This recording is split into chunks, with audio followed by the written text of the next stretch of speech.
जी बिल्कुल, अॼु ॾहीं मोहरल मल्हाइण जे हवाले सां पूरे आलम इस्लाम जियां खानपुर महार जी जेका फ़िज़ा आहे उहा बि सोगवार बणियल आहे। खानपुर महार जो जेको मरकज़ी मातमी जुलूस आहे उहो हुसैन इमाम बारगाह खां बरामद थी चुको हो, जेको हिन वक़्तु पंहिंजे गुज़रगाहुनि खां थींदो पंहिंजे मंज़िल तरफ़ रवां दवां आहे।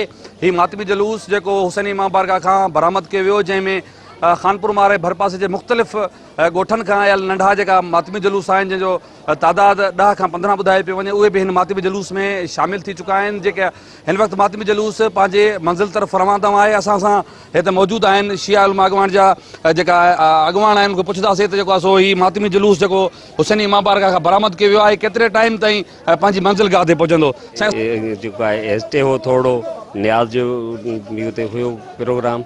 इन खां बाद में असां जेको आहे सरकारी अस्पताल वारो रस्तो वठी नरबाग वारो खोखर वारे होटल ते मजलिस हुई, हुते पहुतासीं। मजलिस सां बाद में हाणे ही हुसैनी चौक यानी पंजगुली ते पहुचंदो, उते मजलिस अज़ा थींदी। सिक्योरिटी इंतज़ाम तमामु सख़्तु कया विया आहिनि। उन में असांजी पंहिंजी अल अब्बास फोर्स आहे, उहा असांजा नौजवान आहिनि जेके पूरी पंहिंजे मातमी जुलूस जी सिक्योरिटी हाई लेवल ते ॾेई आहिनि। पंहिंजी चेकिंग करे पोइ उन में मातमी जुलूस में दाख़िल कयो पियो वञे।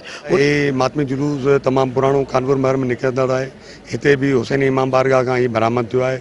हुसैन इमाम बारगाह जे अंदरि मुख़्तलिफ़ ॻोठनि जा जेके नंढा वॾा जुलूस आहिनि रस्ते में हिन में शामिल थींदा रहिया आहिनि।